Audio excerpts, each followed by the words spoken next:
everyone, Dan here. Hey, I want to talk today about framing your paintings, okay? I've got a little 8x10 here that I'm going to want to put into a frame. And let's get the thing on camera. So we're going to want to put that in one of these frames. And what I will generally do is I'll have several frames just laying around and I'll try them on each one of them. So for example, just for kicks, I know it's not going to work because it's too cool, but I'll put it in an all gold frame and I'll look at it and say, well, it actually looks better than I thought it would, but it is maybe a little bit too warm for that. So that would automatically kick out any gold frame, and then most likely, if you can sometimes get away with a gold lipped frame, so we'll put it in that, and then I'll look at it, and the reason I have this one is I want to see how it looks with a little bit more ornate frame, and that looks better than the other one, but I think maybe it might look better without gold. So I'll set this one aside, and here's one again with a gold lip. So I'm going to go ahead and toss it in there and see what it looks like. And it's probably a little bit too warm. So I will then go to what I would call a what do I want to call this? I forget what I call this, an antiqued pale gold frame, which really actually silver antiqued to look a little bit like a pale gold. So then I'll put it in here and I'll see what that looks like. And there, I think that actually looks a lot better for that. And another thing I actually don't have is an all silver frame or a pale silver frame. So I would normally try it in that too, but I just don't happen to have one of those. But I think it looks pretty nice in this one. All right. So anyway, so this is the frame I'm selecting. So then the next thing I'm going to do is I'm going to set the painting aside until we're ready for it. A few seconds here. And then we're going to go and we're going to look at the frame. And then we'll look at the tools that we're going to use to frame this thing, okay? And the first thing I do before I frame it is I inspect it to see if there's any kind of things. And there's like a little bit of a smudge there that needs to be steel wooled off, so I'll do that first. But before I do that, let's talk about the tools I use. So first off, I use a drill, right? Just a screwdriver type drill. And then I have my little box of goodies here of framing supplies. And in here, I'll talk about this in a second because that's all the hardware. I have some, this is called rotten stone, and it's basically it's a dust that you put on the paintings or on the frames to make them look old. And this one has it on it now, the frame we're working on. I don't know if you can see it, but it's a little bit on there. Here are two different types of wire. There's a thicker wire and a thinner wire. Basically, the heavier the painting, the thicker the wire you want. Here's some cutters. Here is just some paper towels for wiping down stuff. Here's some bumpers for the back. And I also have rubber bumpers for the back, which I kind of like a little bit better. And then here's just some bigger ones, and sometimes I'll use those as spacers too. And then here's like a little bit of one of those sanding blocks that's made out of foam, and then some steel wool.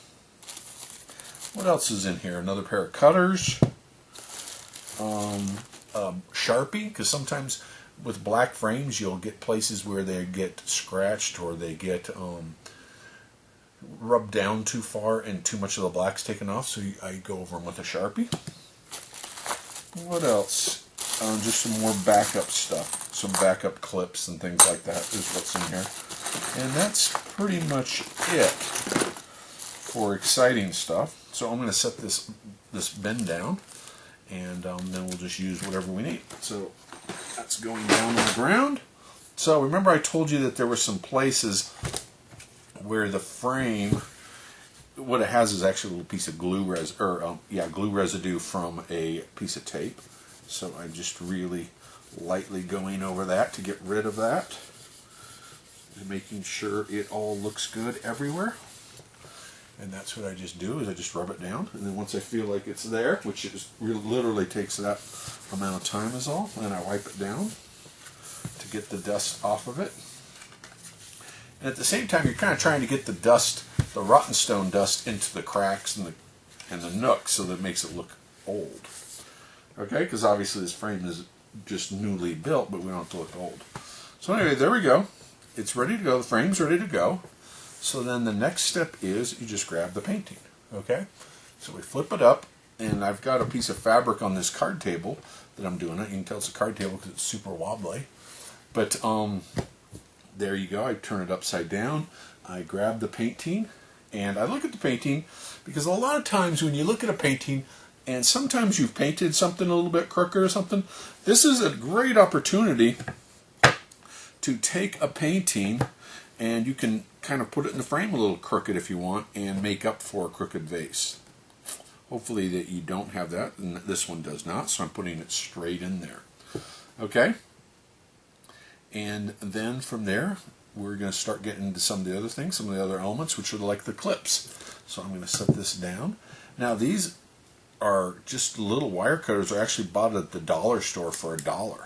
So you don't have to spend a lot of money on this. This wire here, which we'll talk about probably, well, let's talk about it right now. It's plastic coated, and you can normally get that at, you know, through the art supply stores online, Jerry's, Artarama, or and really probably any of them. I buy my supplies from a company called, what is it called? United Manufacturing Supplies, or Manufacturer Supplies, Inc. 1-800-645-7260. Problem with buying it from them is you don't have to buy a lot. But I used to have a framing business, so you know I buy a lot of this stuff. And this is a much heavier wire. I will generally, unless the painting is really small like this one, I'll almost use this heavier wire exclusively. This is a, just so you know, this is a size 6. This is a size 5. Okay? So anyway, you've got the picture in here, you got it in the frame, and then you're going to pull out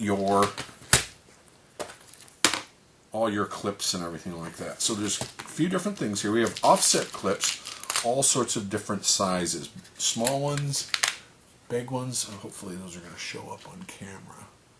Let me move those to some. Hopefully those will show up on camera so you'll see the different heights. Well, you find the one that is best suited for this. Like, see here, there's a gap here. I don't know if you can see that, but there's a big gap here. That one even has a gap, so neither one of those are going to work. So we need to go down a size. So we come down to this size, and there's actually a little bit of a gap even on there. So you don't want to have a gap. You want it to be fairly tight. Okay, so there's the right size there.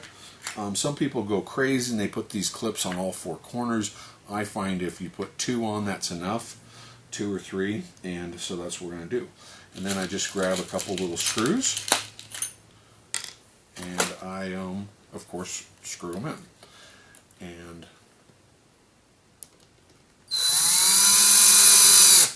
very easy. Okay, there is not much science to this. It's pretty obvious what you do. Okay, so that's in there, nice and sturdy now. Then the next step is you need to get some, on the screws, this is semi-important. You want to make sure you get the right length screw so you don't punch a hole through your frame. So get a couple different sizes. Unfortunately, I don't know the names of the sizes, but I carry only these 2 sizes for this. And these are, this little short one looks like about, the big one looks maybe like a little, maybe a 1/2 inch, and the other one looks like about a 1/4 inch. So I don't know about those exact sizes, but you know, every person, all the frames are different. The deeper the frame, the thicker the frame, the more you can get away with something a little thicker. And then I come in and I use these clips. Okay, now these ones are obviously for a much bigger painting, but you get the idea. And those are going to go like that. Let's see if I have a smaller set. Here's a small set here, and I think I even have smaller ones. Something looks weird about those because they don't have the shiny to them, so I'm going to get rid of those. And those would be the ones I use. But you can get them in all sorts of different sizes. There's some even smaller ones. The smaller ones might even be more appropriate for this painting. But when it comes to framing, I definitely generally lean toward overkill. So we're going to go with those. Okay. And this little box is really handy, and I think I've only paid like $2 for it. But it really holds all your framing supplies really nicely. Okay, so then I'm going to get out 4 of the smaller screws. because this painting doesn't weigh anything, so it's not going to require a lot of support. So then we're going to put these guys here. We need to make sure that the painting is oriented the right way, so we look at it. Okay, here's the top here. So that's going to be that. That means that this goes here and here. Now, a lot of times when people are doing framing, they'll put the framing things like this, or they'll put them like this. And neither is correct. The correct way is to have them go the same direction that the wire is going to go, because they're designed to be pulled to be strong from this direction, not from the side. So it'll want to torque and it'll put an uneven amount of stress on it. Now, that's not a big deal in a little dinky painting like this, but if you had a big painting, that would be a big deal. And about 1/3 of the way down from the top is about where you need to be of that. Okay, and then the same thing, we're just going to grab some screws, 2 for each side, and put that one in. Put another one in. Bear with me when I put in 4 screws in here. And then I'm going to show you what to do with the wire.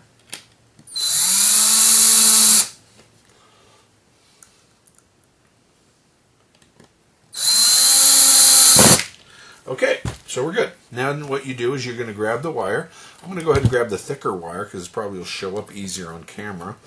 And I'll show you how I do it. So the first thing I do is I slide it in through one side and drag it over to the other side. Okay, and then from here you could loop it and then start twirling it, but what I like to do is I like to loop it and then come back through and loop a second time, so it makes kind of like a little looking knot thing right there, and then I twirl, and then you twirl and you just keep twirling, and at the same time you're pushing it down tight so it is real nice and tight there. And you want to have maybe 3 or 4 at least of these twirls in here. This one's got 3.5, so that one's good. And that's how you'll know that it'll stay in place. It won't hurt to have too many, but it would hurt to have too few. So then what I do is I'll take a section here, I'll figure out how much I need, and I'll grab my cutters and I'll just cut off a section. And at this point I pull pretty tight and get a sense of where I want it to go, how much, so I'll say up to about there, and then I will go ahead and hold it. At the same time I pull it and pull it tight, and then I'll make my loop again, one more loop in here. The reason you put this second loop in is it just adds a little more stability and strength to it. And then I'll start looping. So I'll go 1, and then right there I've got 2, 3 loops. And you can loop all the way, or you could, if you got bored with it, you could cut it. Just for aesthetics, I'm going to go ahead and cut it so the 2 sides match. And there you go. Ready to go. Just like that. Hopefully we'll see if that shows up. So anyway, that's how you do it. And then the last thing I do is I have I've made a big stamp. Let's see if I get that to show up on camera. And it says, artwork created by Daniel Edmondson, copyright, all rights reserved, www.danieledmondson.com. So I will just pick a spot, and this is on a panel, and I'll just mash it down there, and then I have my painting labeled. And one of the reasons I do that is my handwriting, when I sign paintings, is kind of sloppy, so a lot of times people cannot read that, so that's why I have that on there. Okay? Now, sometimes galleries can be a little fussy about that. They don't want you basically advertising your website on your paintings because they're going to be hanging in their galleries, so they may want to cover that up with a sticker. I don't really like that, but if they want to do it, I just let them do it. And if they say you can't put that on there, then you just have to decide. I'm not a big one on galleries telling me what I can and can't do with my own art, so I would probably bail on that gallery, but you just have to make that decision for yourself. And there you go. That's how it's framed. Now, in the event that this was a canvas and not a panel, I do one thing slightly different. what I do on a canvas is I will take and cut a piece of foam core to match the size of the canvas. Not the frame, the canvas. So if it was an 8x10, I would cut an 8x10 piece of foam core, and then I would either staple or screw the foam core down to the, let me see if I have any, I will staple or glue the foam core down to the back of the canvas to protect it. And you don't need to make a perfectly good seal or anything like that. In fact, you don't want it to be completely sealed because you do want to have air exchange through there. But that does help to protect the back of the canvas. Okay? This actually slipped on me. I didn't probably get those screws in quite tight enough.